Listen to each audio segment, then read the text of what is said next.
Welcome back to A Case for Cannabis. My name is Alfredo Matthew. I'm the founder of Working World LLC, and we're here for another amazing interview, this time with Rachel Knox of Dr. Knox. Great to have you, Rachel. Thanks for having me. Dr. Knox. Doctors Knox. Doctors Knox, plural doctors. Yeah. Why is it plurals doctors? Because there are 4 doctors in my family who go by Dr. Knox. So together we're Doctors Knox. It can get very confusing, so it's actually pretty common to call us by our first name. So Dr. in Rachel. this space, I go by Dr. Rachel quite often. So Dr. Rachel, now amazingly, I was able to speak with your brother, Zach, who's not a doctor, the only one in the family, not a medical professional. That's right. My mom calls him the out lawyer. The out lawyer. But I also learned that everyone in your family, except your father, also has an MBA. That's correct. So you are quite an educated family, interdisciplinary. Where did this come from? Where did all of this focus on education and all of this focus on business, and where did it all come from? I mean, from home, of course. My mom was born and raised right here in the Bay Area, born in San Francisco, raised in Richmond, and, you know, progressed in that area very well. She was very smart, but sort of understood that the black kids went to community college and the white kids went to state, college and university. And it was actually a counselor that recognized how smart she was and told her to apply to Cal, to Berkeley. And so she did. And she excelled there, got into medical school, went to University of Washington where she met my dad, who's a double Husky. Yeah. And the rest is really history, and I know we're gonna get back to today. But she knew early on that we needed to be educated. And she and my dad gave us every opportunity to get us the type of education that we could leverage to do whatever it is that we wanted to do. I don't think they thought we were going to follow them into medicine, and certainly my brother didn't. Yes. And my brother's the oldest. Well, you were counseled not to go into medicine. Yes, because medicine had evolved over the 20 and 30 years that spanned our education and choosing to go to medical school. So my parents advised my sister and me to do medicine differently if we really wanted to go into medicine. That itch definitely leapfrogged my brother and landed on us. And so both Jess and I, Dr. Jess, and I only applied to dual degree programs offering a medical and business degree because we didn't really know at the time what doing medicine differently meant, but we knew that that added degree, that MBA, could really empower us to believe that we could be entrepreneurial, to believe that we could do anything as medical doctors. So I'm already fascinated by your family, right? You have roots in the Bay Area, this focus on higher education, but also a bit of a contrarian strain. Let's do things differently, a little nonconformist. Let's practice medicine. Let's also be entrepreneurs and get that MBA. Your brother chose to do law and business, and he's working in the cannabis space, on tax issues and equity issues, all these things. What is Doctors Knox? What is your family doing in the medical space, and how is it connected to cannabis? Yeah.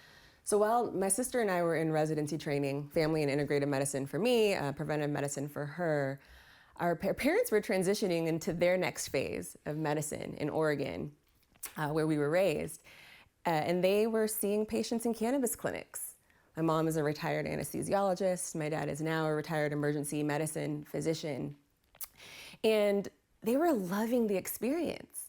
They were learning from what we call legacy patients, people who had consumed cannabis for decades for their medical reasons. But they were also getting new patients coming into them who have heard cannabis might help. And so as clinicians, as doctors who are supposed to be trained in physiology, right, of the body and pharmacology of things, they started researching and learning a thing or two and sharing what they were learning with their patients, with my sister and me, which made us very curious too. So when Jess and I finished our residency programs, we started seeing patients in cannabis clinics, learning from the patients, learning from the science, right? You Lots mean of research. directly in the clinics? Directly in the clinics. Okay. Directly in the clinics. You know, Jess and I wanted to start our own functional medicine practice at the time, but we were curious about cannabis, and so we started working in the clinics. There were spaces available. We needed jobs, you know, right out of residency. So we started working with patients, and the four of us quickly realized that patients needed more than just our signature on a piece of paper authorizing their use. Yes. These patients had questions about what cannabis strains should we be using, what form should we be using it in, when should we be taking them. I have condition A through Z, what is best for me? And so we knew we had to offer them a different kind of experience, and we call that experience now comprehensive care in cannabinoid medicine and endocannabinology. Okay.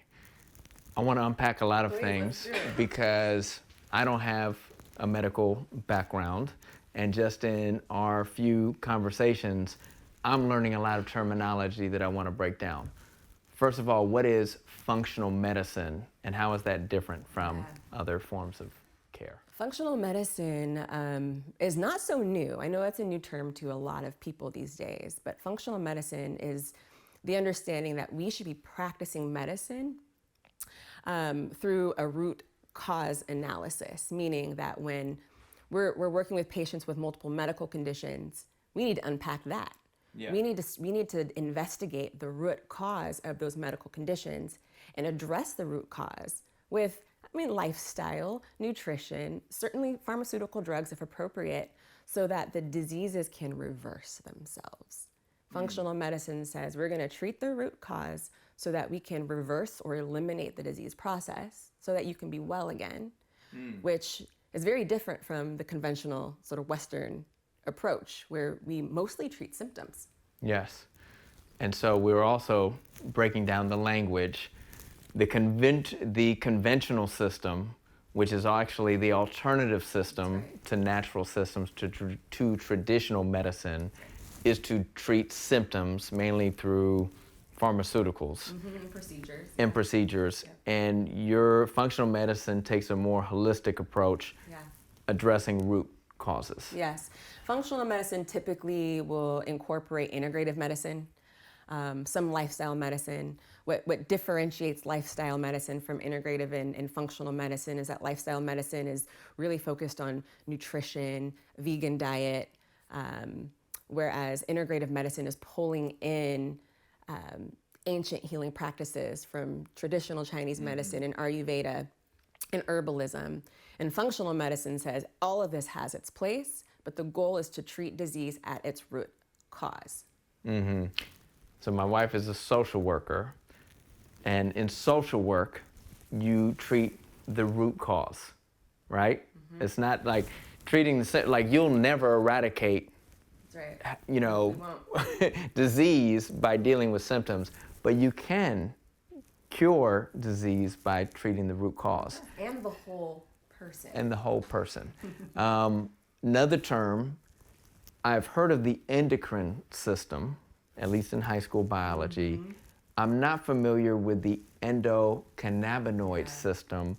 What is the endocrine system? What is the cannabinoid system? Knowing that, hey, we're not in medical school. Help us understand what this is. Yeah, a lot of people are familiar with the endocrine system, but also the cardiovascular system. Know that one. Right.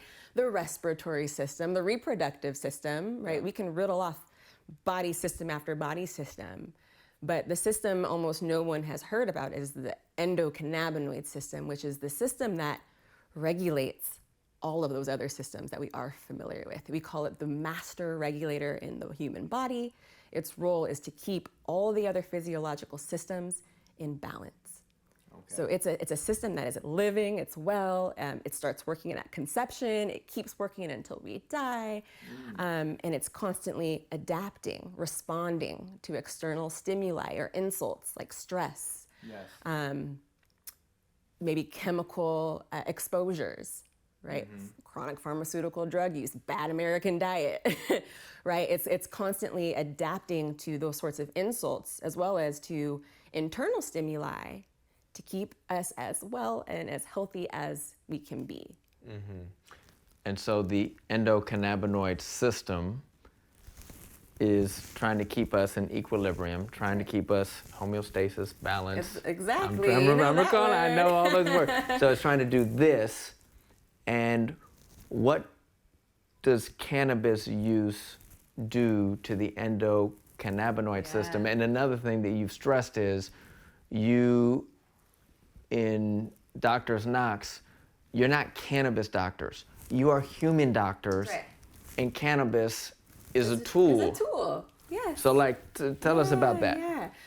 Well, let me take us back into time just a little bit, right? So Dr. Raphael Mechoulam, a famous cannabis researcher in Israel, gave us the molecular structure. So he isolated and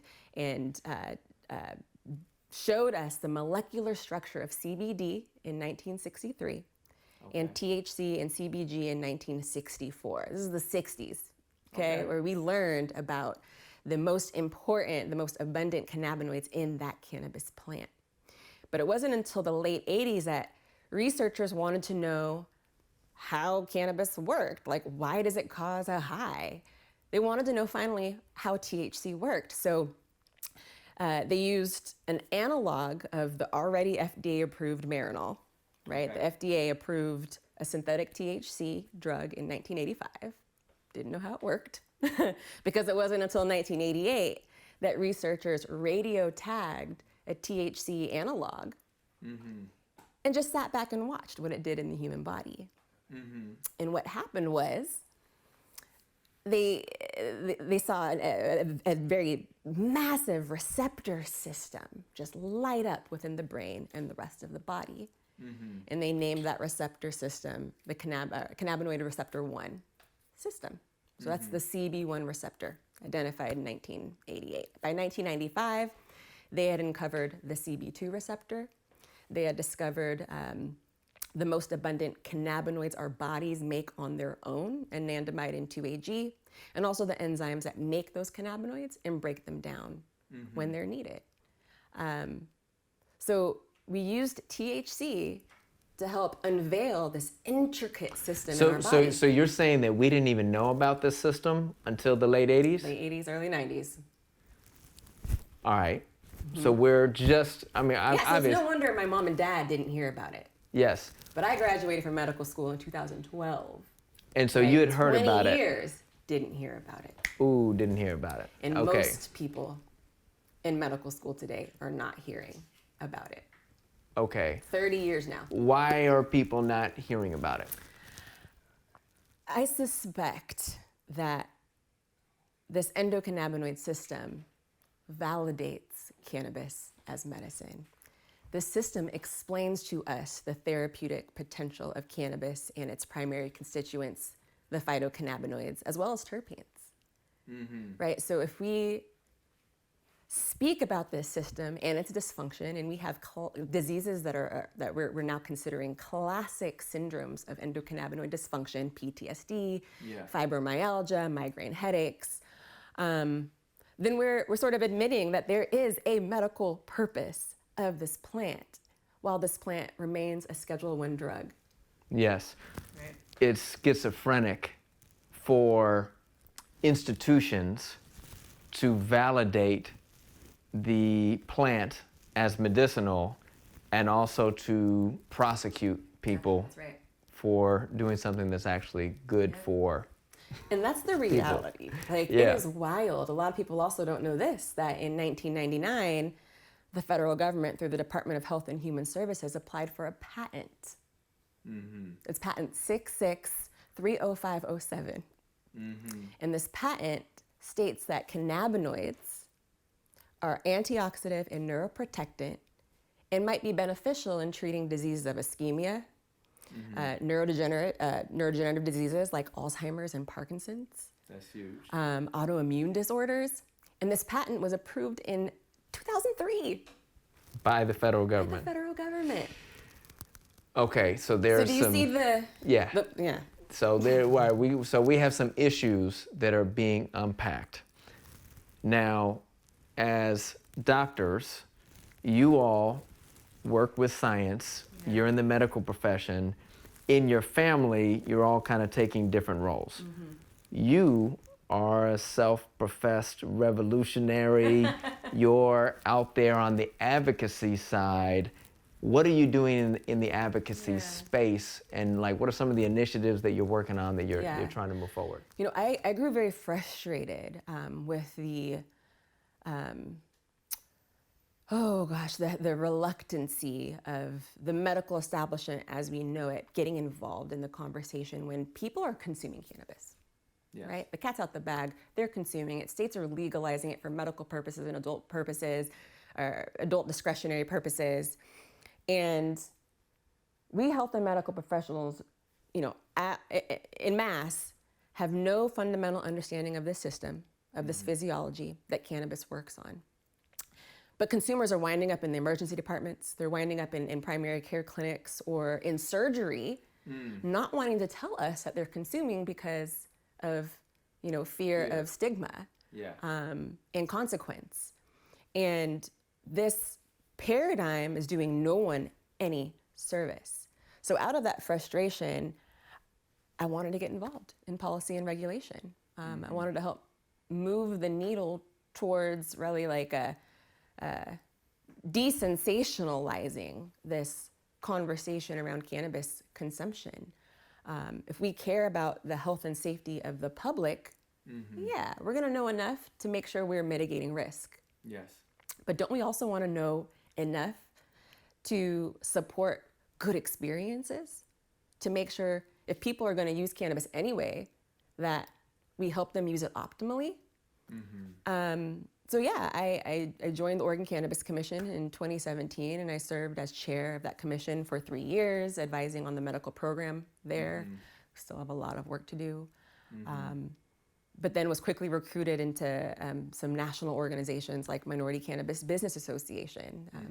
And in 2016, they asked me to chair their medical committee because the conversations around cannabis as medicine were not happening.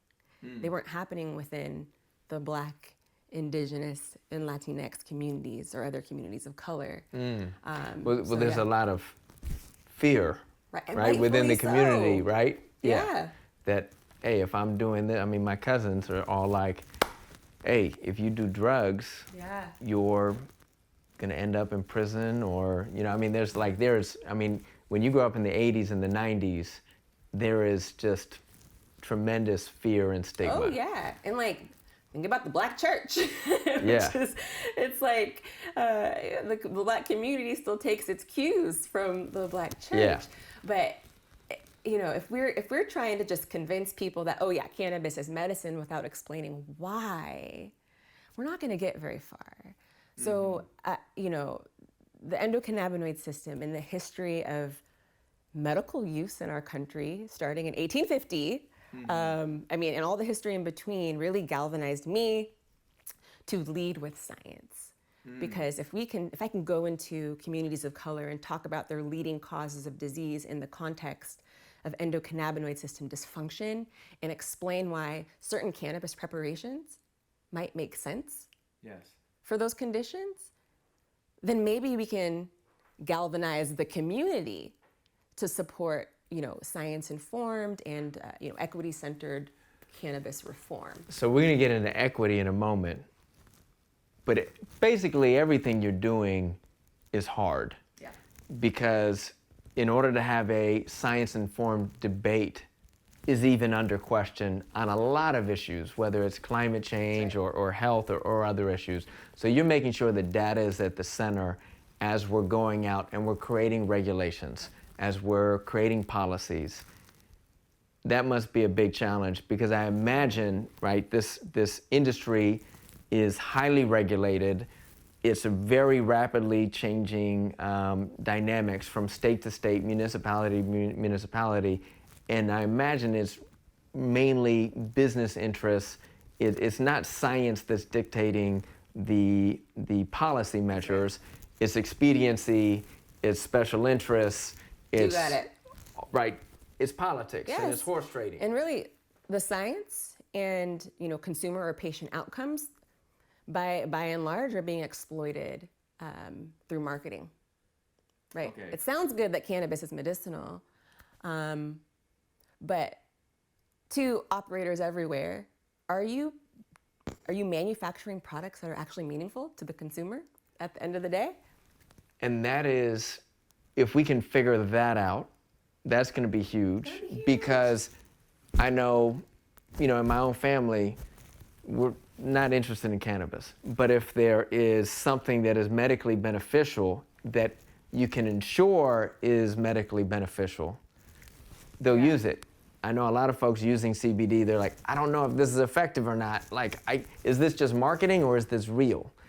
And are you saying that if we follow the science, if we do things, we will actually be able to prove the efficacy of topicals, of a lot of different things, and that is going to create a whole bunch of new users, that's going to destigmatize a lot of things? Like what are some of the ways things are going to change? It'll help mature this industry into what it should be, which is a wellness space, a wellness industry.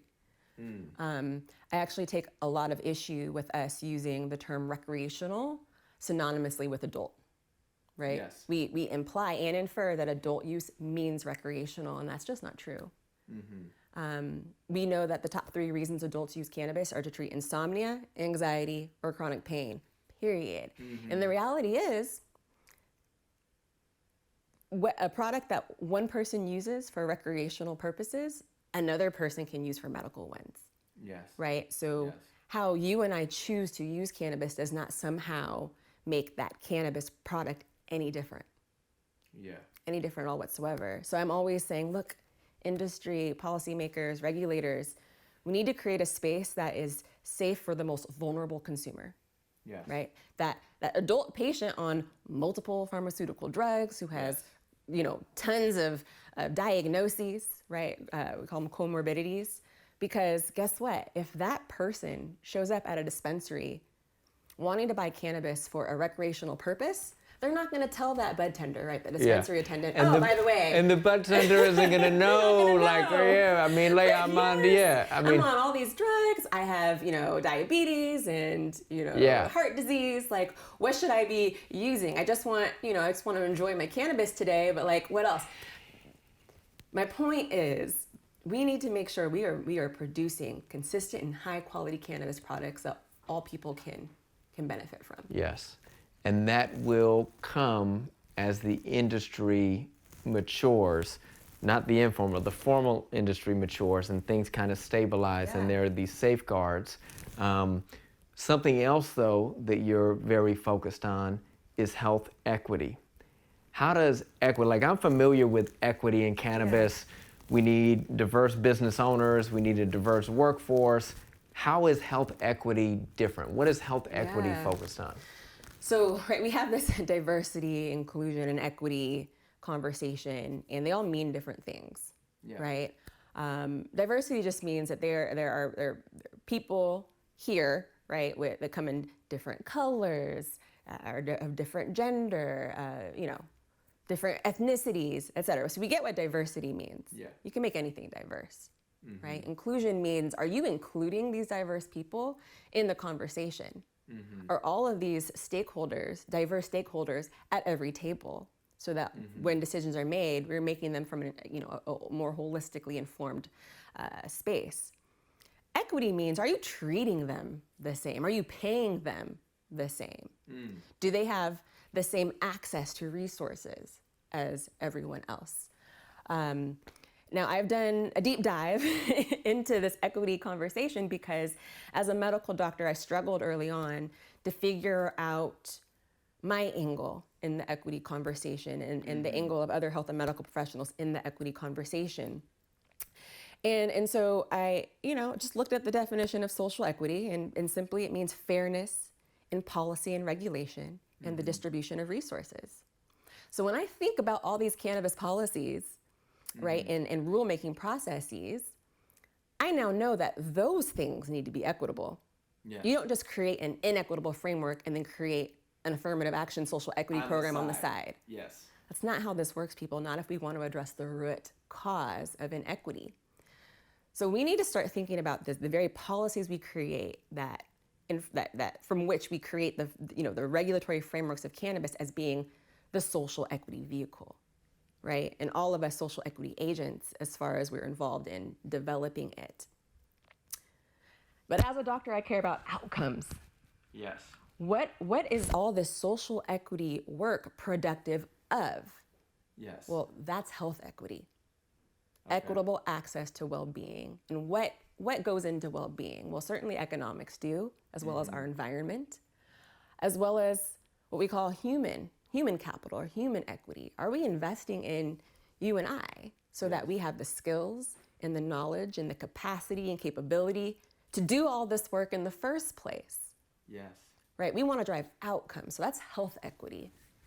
So what I appreciate about you and what I'm appreciating about what makes your family special is this focus on interdisciplinary, right? Because I put health equity in a box. I put economic equity in a box. I put social equity in a box.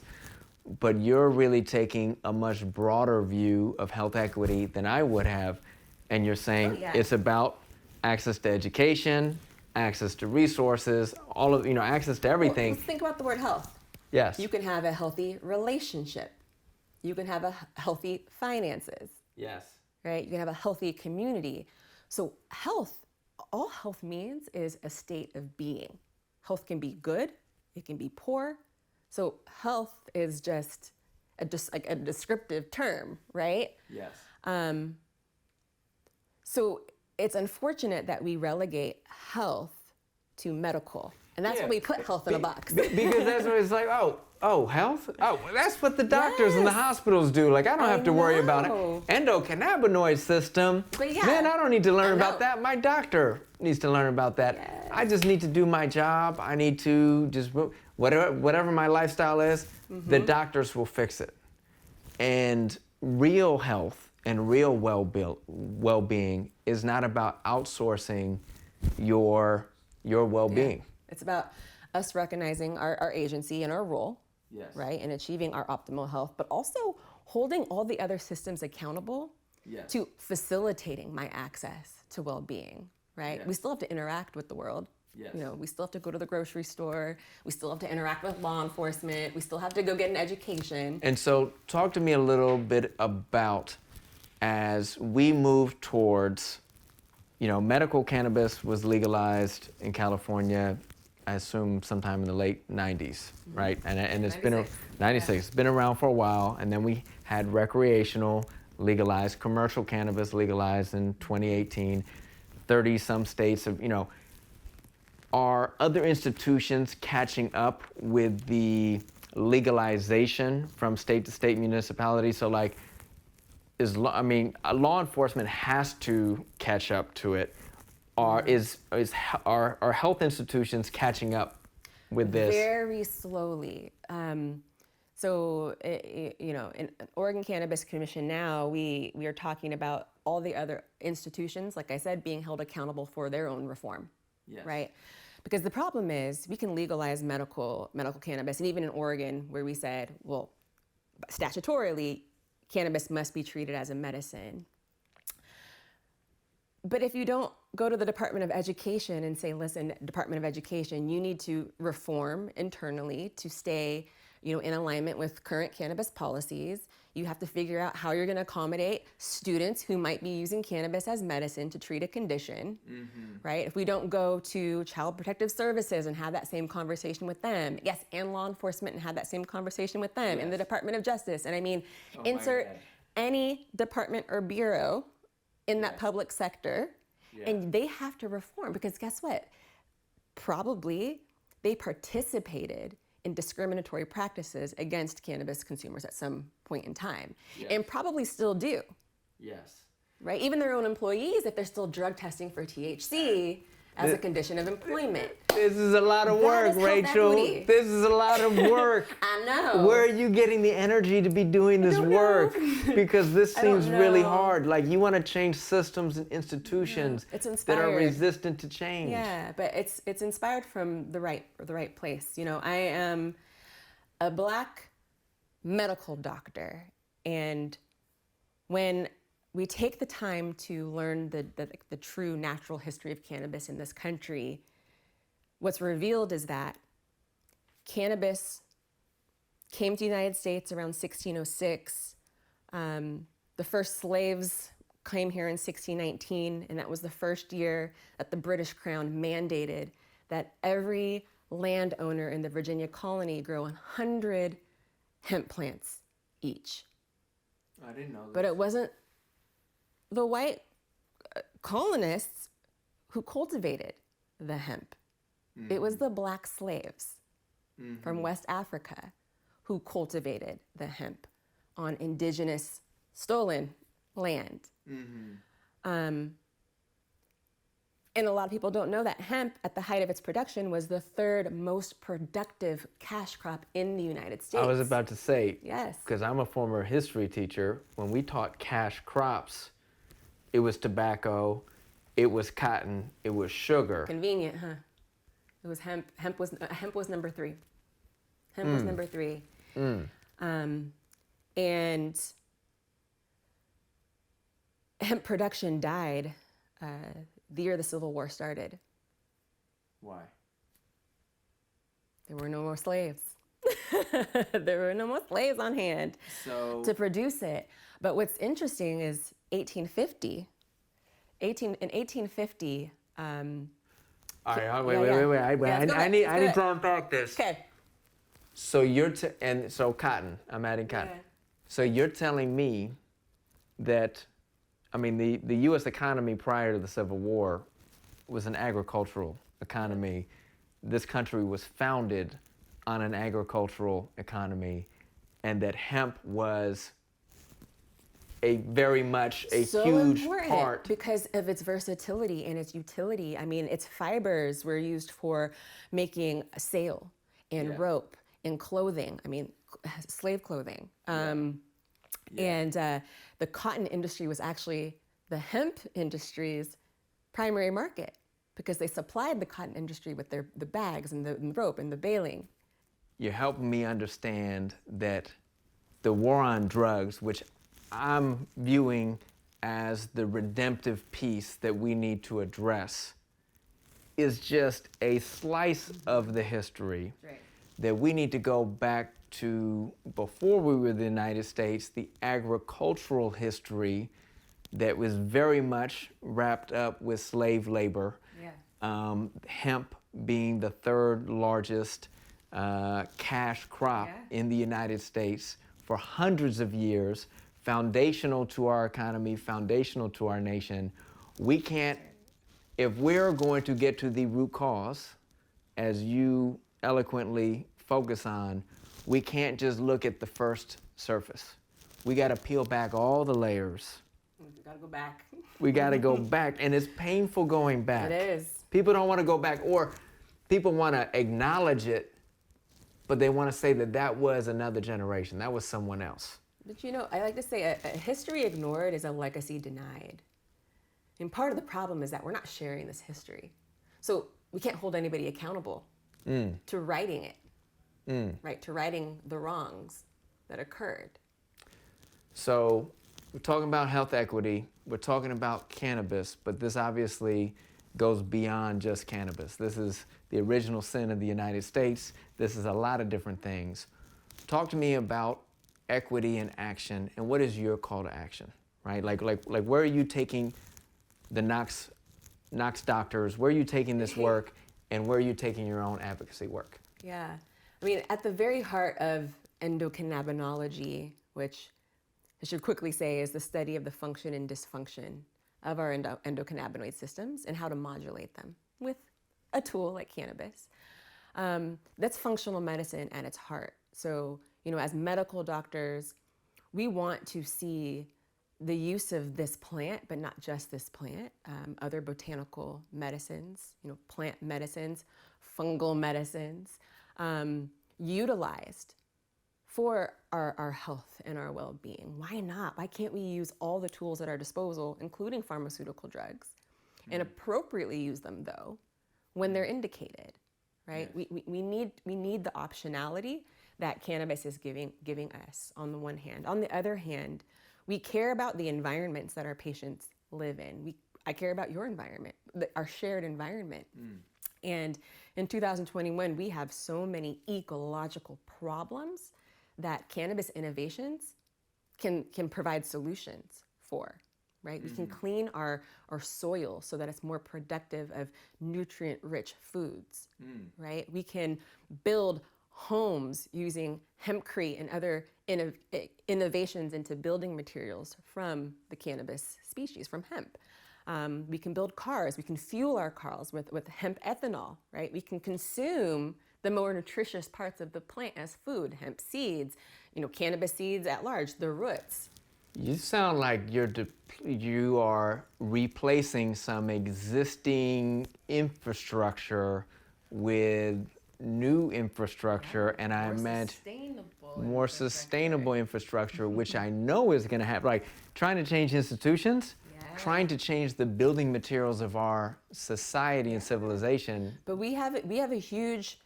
we've created so much ecological burden, right? We're struggling to find sustainable solutions. So, my call to certain corporations is to consider expanding into really a renewed arena that cannabis innovations provides us. I mean, back in the 1930s, hemp was touted as the next billion-dollar crop.